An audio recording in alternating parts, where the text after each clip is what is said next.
सहनाववतु सहनौ भुनक्तु सह वीर्यं करवावहै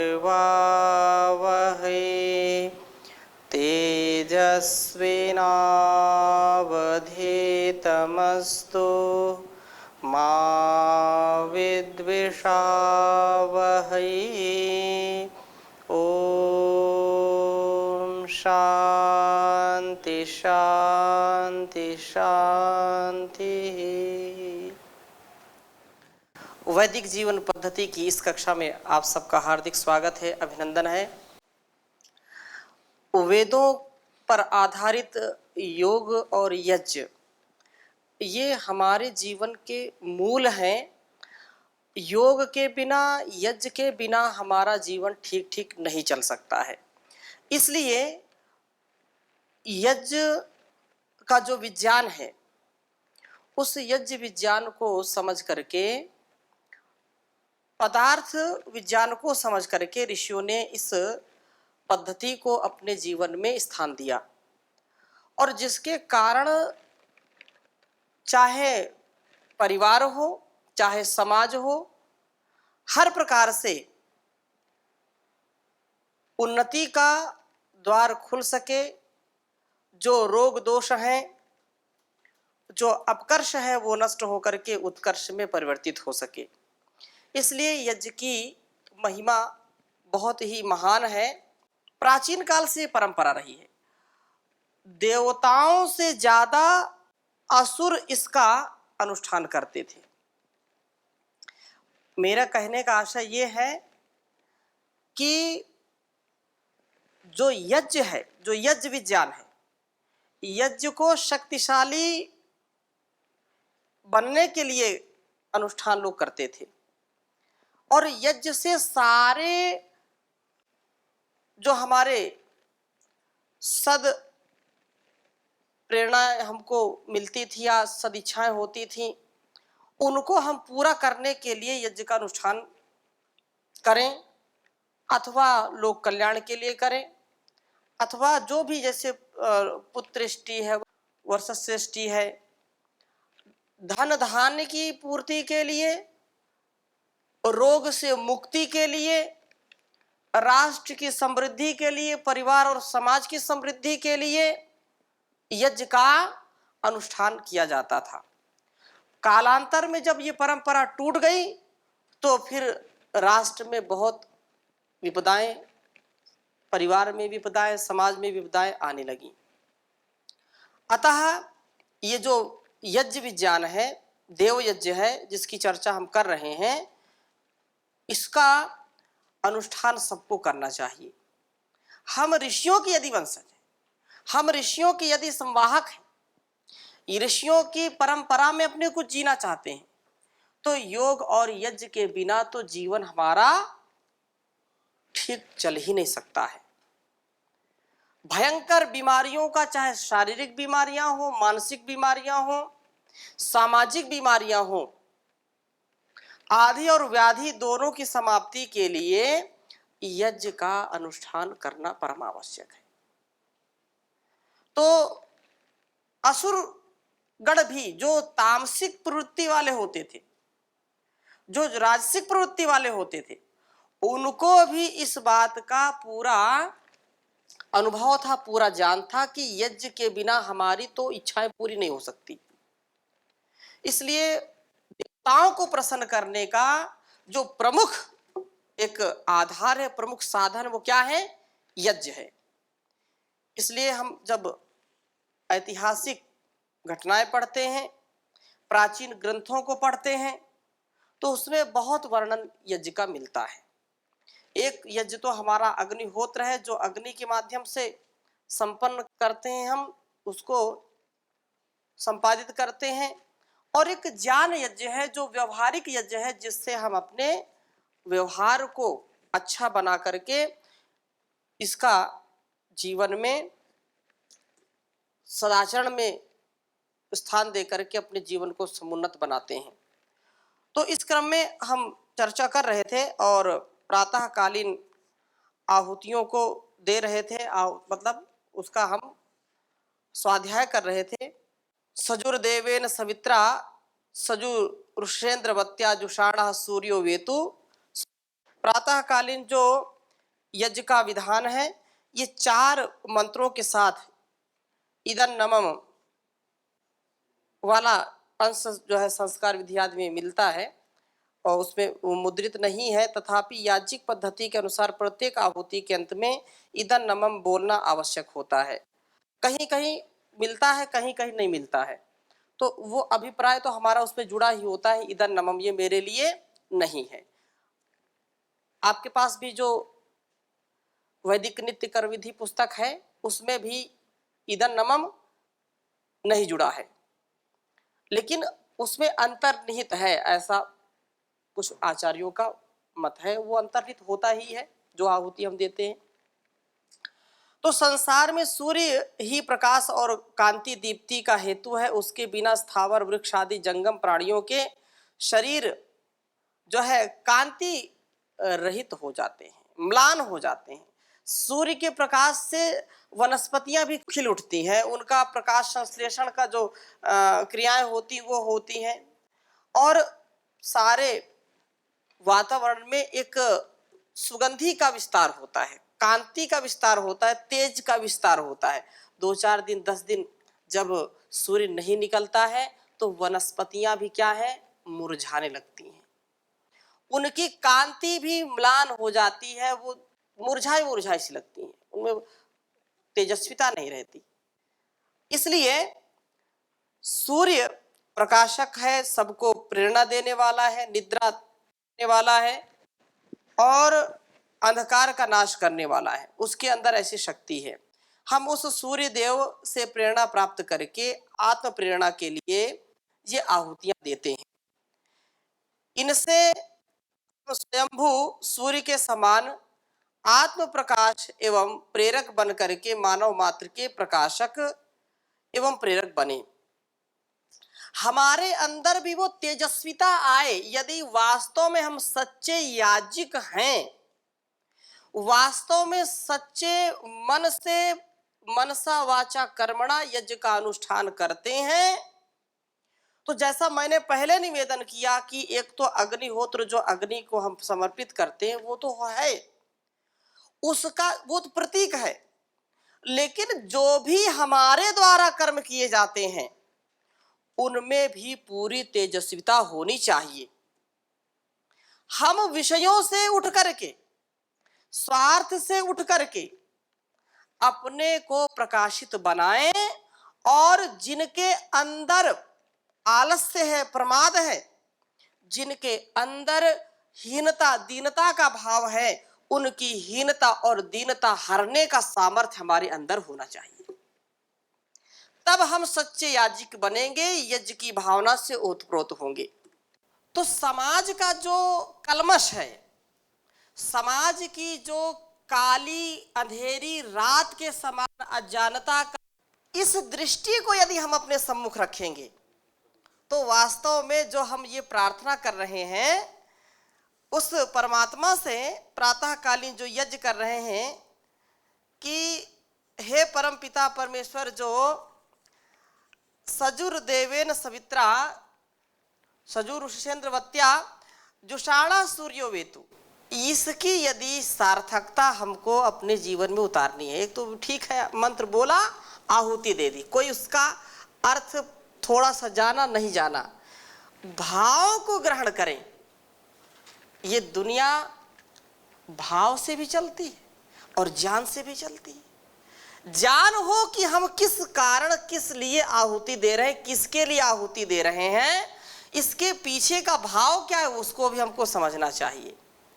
अतः हमारे अंदर सूर्य का जो भाव है, सूर्य की जो दीप्ति है, क्योंकि वो हमको प्रेरित करती। जैसे सूर्य उदय होता है तो कोई बिस्तर पर नहीं रहता, सब बिस्तर से उठ जाते हैं, यहाँ तक कि चिड़िया और पशु पक्षी भी वो अपने घोंसले को छोड़ करके बाहर आ जाते हैं। ऐसे ही ये जो जीवन हमारा है, हम आलस्य प्रमाद से दूर रहें। एक तो ये कि हम स्वयं आलस्य में ना रहें, स्वयं प्रकाशित हो। यदि सूर्य आलस्य करे, बोले आज नहीं उदय होंगे, फिर देखा जाएगा 1-2 दिन बाद, तो क्या दुनिया उठेगी?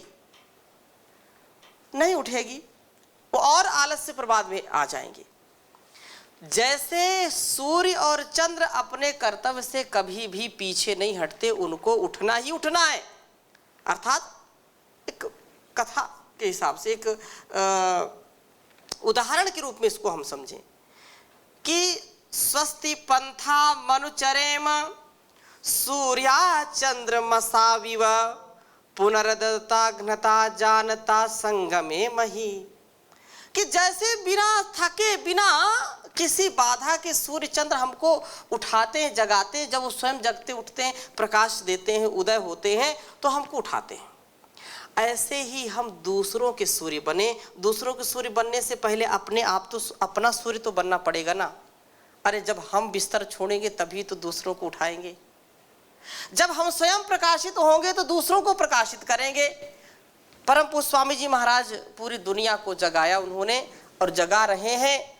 यदि स्वामी जी ना जगे और बोले कि सुबह उठ लिया करो, योग कर लिया करो, कोई उठेगा क्या? कोई नहीं उठेगा। स्वयं महाराज जी जगते हैं और दूसरों को भी, करोड़ों लोगों को जगाना, करोड़ लोगों को अपने साथ जोड़ना, उनको प्रकाश देना। तो एक याज्ञिक का ये कर्तव्य है, यज्ञ करने वाले का ये कर्तव्य है। इसलिए कहा कि संसार में सूर्य ही प्रकाश और कांति दीप्ति का हेतु है। उसके बिना स्थावर वृक्ष आदि जंगम प्राणियों के शरीर म्लान कांति रहित तो हो जाते हैं। वही सूर्य सबका प्रेरक और निद्रा अंधकार को नाश करने की शक्ति से युक्त है। हम उस सूर्य देव से प्रेरणा प्राप्त करके आत्म प्रकाश व आत्म प्रेरणा के लिए ये आहुतियां देते हैं। आत्म प्रेरणा हमारे अंदर जगे, हम आत्म प्रेरित हो, हम स्व अनुशासित हो, हमारा अधिकार हमारे ऊपर होना चाहिए, तो हम समाज को कुछ दे सकते हैं। और जो व्यक्ति ऐसा जीवन में ध्येय रखता है, वही जीवन में बहुत कुछ पाता है। समस्याएं आएंगी, यज्ञ जो चलेगा उसमें बाधाएं आएंगी, आंधी तूफान आएंगे, दुख सुख मिलेंगे, मान अपमान मिलेगा, लेकिन उससे घबराना नहीं है। बहुत ही सुंदर एक चित्रण आपके समक्ष में रख रहा हूं गीत के माध्यम से। कहा, अजब तेरी लीला, अजब तेरी माया, यह संसार कैसा है अद्भुत बनाया। कोई दूध माखन मलाई उड़ाए, कोई पेट खाली करे हाय हाय। जब हम दूसरों की सहायता नहीं कर सकते, दूसरों को प्रकाश नहीं दे सकते हैं, दूसरों को जो दीनहीन स्थिति में है उनको यदि हम प्रकाशित नहीं करेंगे, तो हमारा समाज अच्छा नहीं बनेगा, हम सच्चे याज्ञिक नहीं होंगे। तो यही बात कही, कोई दूध माखन मलाई उड़ाए, कोई पेट खाली करे हाय हाय। किसी ने पिए आंसू और गम है खाया, यह संसार कैसा है अद्भुत बनाया। कोई आसमां पर उड़ा जा रहा है, कोई बोझ सिर पर लिए जा रहा है। हो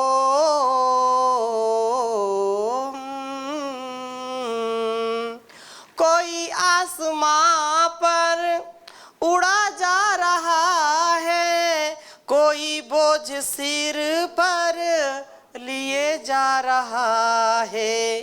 किसी ने किराए का रिक्शा चलाया, अजब तेरी लीला, अजब तेरी माया।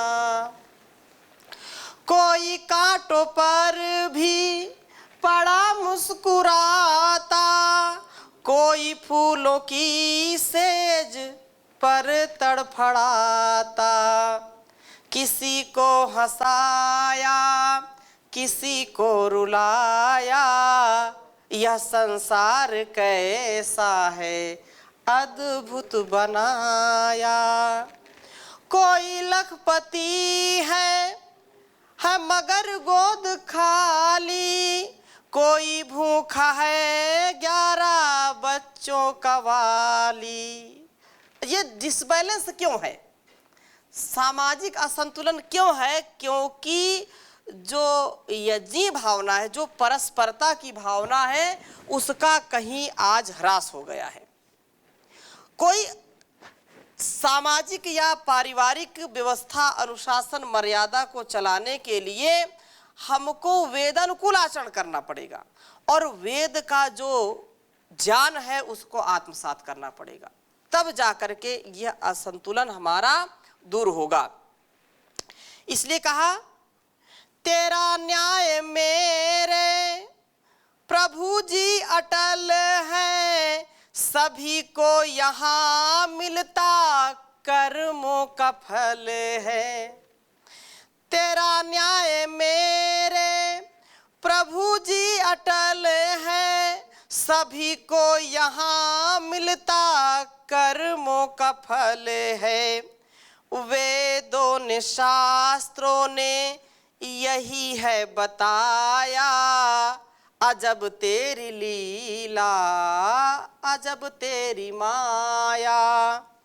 यह संसार कैसा है अद्भुत बनाया, अजब तेरी लीला है अजब तेरी माया।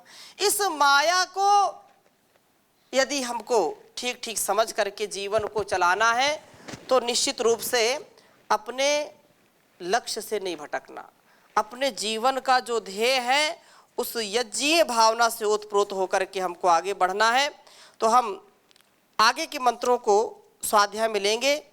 तो यहाँ पर 3 मंत्रों का जो है, हमने 4 मंत्रों से आहुति जो देनी है उसको दे करके आगे के मंत्रों का स्वाध्याय करेंगे, और जिसमें विशेष रूप से ये बात कही कि वह परमात्मा प्रकाश स्वरूप है, हम भी प्रकाश युक्त बने।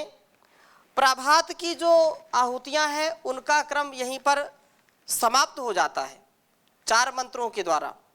अब 4 मंत्रों से हम 1 से 4 तक अब सायंकालीन आहुतियां भी देते हैं। यदि सायंकाल और प्रातःकाल दोनों समय यज्ञ हम करते हैं तब तो कोई बात नहीं, केवल प्रातःकालीन हम आहुतियां दे दें मंत्रों के द्वारा, सायंकाल के सायंकाल में देंगे। कुछ लोग सायंकाल नहीं करते हैं तो एक साथ ही सायंकाल और प्रभात की दोनों समय की आहुतियां एक समय दे देते हैं।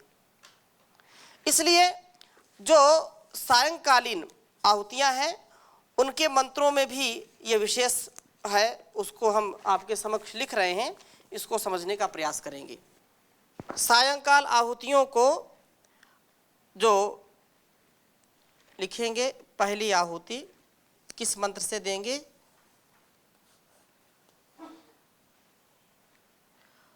ओम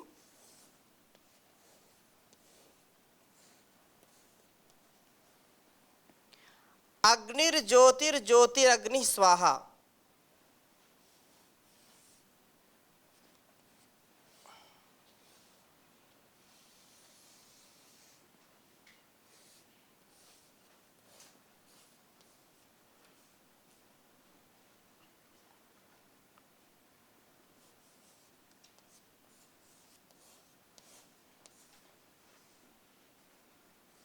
अग्निर्ज्योति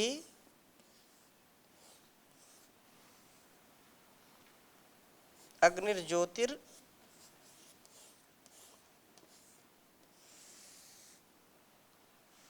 ज्योतिरग्नि।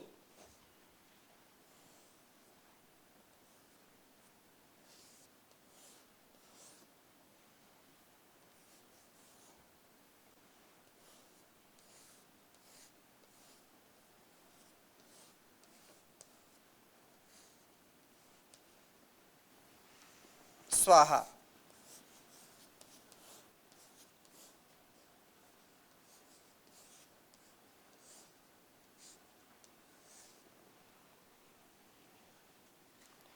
दूसरा मंत्र इस प्रकार से है, ओम अग्निर्वर्चो ज्योतिर्वर्चः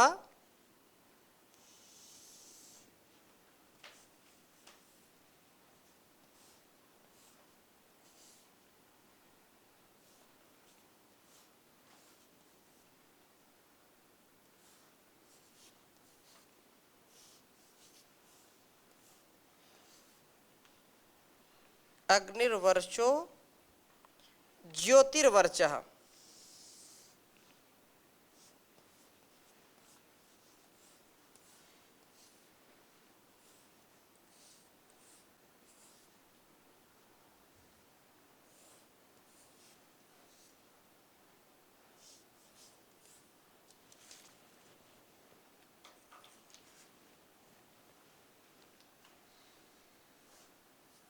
ज्योतिर्वर्चः स्वाहा।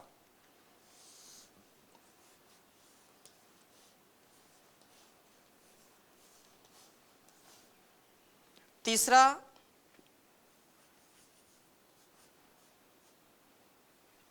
ओम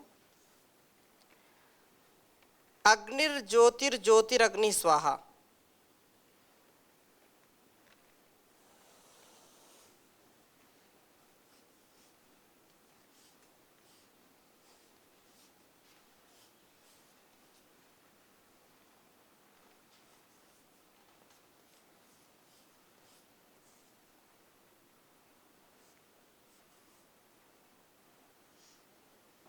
अग्निर्ज्योति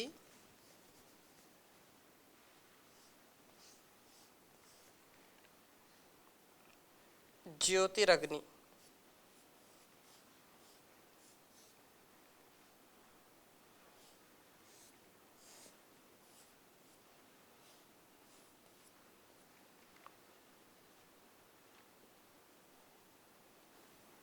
अग्निर्ज्योति ज्योतिरग्नि याद आएगा।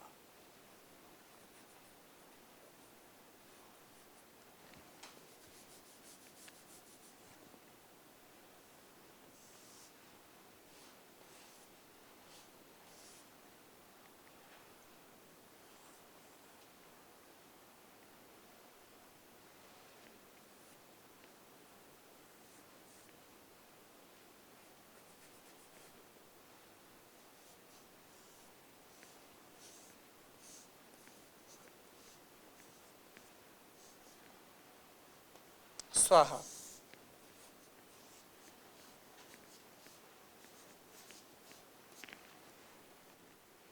इन 3 मंत्रों को पहले हम स्वाध्याय करते हैं, फिर चौथा मंत्र आगे लिखेंगे। उच्चारण करेंगे एक बार, ओम अग्निर्ज्योतिर्ज्योतिरग्नि स्वाहा। ओम अग्निर्वर्चो ज्योतिर्वर्चः स्वाहा। ओम अग्निर्ज्योतिर्ज्योतिरग्नि स्वाहा। इस प्रकार से ये 3 मंत्र और इसके बाद का मंत्र जो ओम सजुर्देवेन सवित्रा सजु रात्रेंद्रवत्या जुषाणो अग्निर्वेतु स्वाहा, 4 मंत्रों के द्वारा हम सायंकालीन की आहुति देते हैं। और इसका भाव इस प्रकार से है कि ओम अग्निर्ज्योति, अग्नि जो प्रकाश स्वरूप है, ज्योति स्वरूप है, वह अग्नि, उसके लिए मैं यह यज्ञीय द्रव्य की आहुति देता हूं।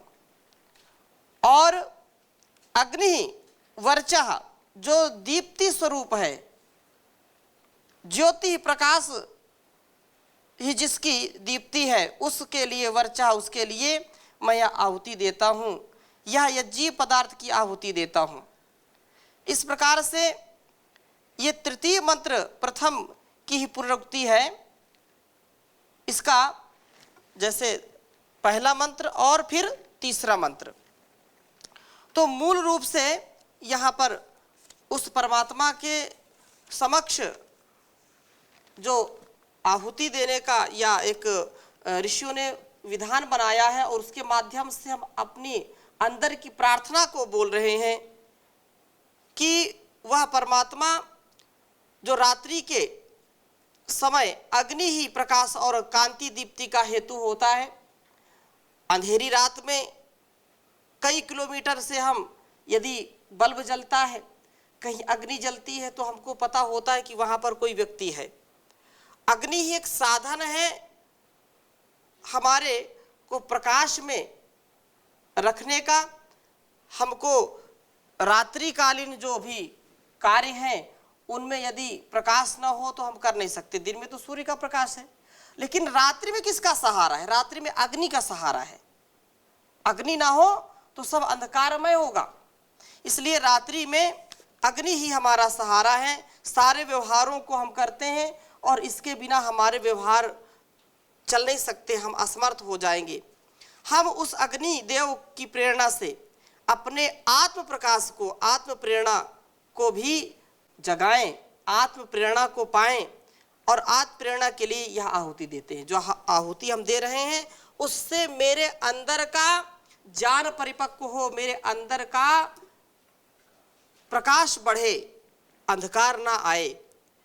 इस प्रकार से हम आहुति देते हैं। हम स्वयं अग्नि के समान स्वयं प्रकाश और प्रेरक बन करके, प्रकाश बन करके समाज के प्रेरक बन करके, समाज के मानव मात्र के प्रकाशक प्रेरक बन करके नेता बने। नेता कौन है?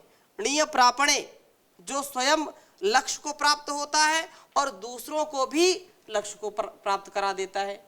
अग्नि जो है, अग्नि अग्रणी भवति। अग्रणी कौन होता है? नेता होता है। तो अग्नि हमको आगे ले जाने वाली होती है, वो हमको सतत ऊपर उठाने वाली होती है ज्ञान की दृष्टि से। तो आज की कक्षा को यहीं पर विराम देते हैं, शेष चर्चा अगली कक्षा में करेंगे। ओम शांति शांति शांति।